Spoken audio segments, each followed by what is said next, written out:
Jake reached out his hand and placed it on the dying fawn, then with his other hand he tightly grabbed the officer. Instantly, an electric current passed through both of their bodies. The fawn's dying agony was completely transferred to the officer. The officer howled in pain, fell to the ground convulsing as if he had undergone torture. As the conduit, Jake also personally experienced the fawn's dying agony, and this was his fourth ability, psychic transfer. After this incident, that officer never went hunting again. Now,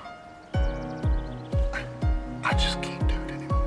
After the sheriff learned of this, he came to ask Jake for help. His wife had been in a vegetative state for many years. The doctor said she was in constant pain, yet she clung to life. The sheriff hoped Jake could sense the reason for his wife's obsession. Jake placed his hand on the woman's forehead and read her mind. It turned out she could never let go of the tension between the sheriff and their son. She feared that after she was gone, the relationship between father and son would completely break down. After learning the truth, the sheriff promised he would reconcile with his son. As if hearing his promise, the wife peacefully passed away in his arms. The son rushed over upon hearing the news, looked at his tearful father, and finally choked out the long-lost word, "Dad," and they hugged each other and cried. Witnessing this scene, Jake's eyes filled with envy, and he decided it was time to go home. He returned to the orphanage to pack his bags and prepare to leave, but at the door he encountered those bullies again. They dragged Jake to the playground, stripped off his clothes, and humiliated him wantonly. Jake suppressed his emotions, and at that moment, a bolt of lightning suddenly flashed in the sky. Instantly, it struck the bully to the ground, and his heart stopped on the spot.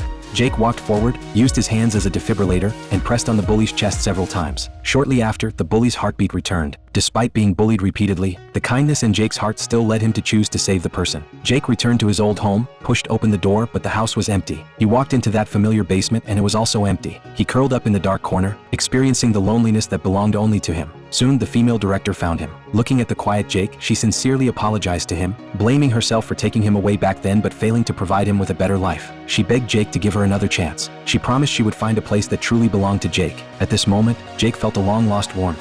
He accepted the female director. But just as they were about to leave, the sheriff and his group also arrived here. They came to arrest Jake because of the bully incident. But the moment the sheriff made eye contact with Jake, he felt compassion for the first time. He took the officer's walkie-talkie and chose to let Jake go. At this time, thunder rumbled, and Jake, who had always been afraid of lightning, seemed to hear some kind of call. He ran towards the direction of the lightning. He wantonly spread his arms, and his running posture was extremely free. Every day since coming to the outside world, he had endured cold shoulders and rejection. And at this moment, he decided to go to a place that truly suited him. Suddenly, a bolt of lightning tore through the clouds and struck Jake directly. But he did not stop, as if responding to God's call. The lightning was like a bridge connecting heaven and earth. Perhaps Jake never belonged to this world in the first place. Finally, in a strong white light, Jake completely disappeared.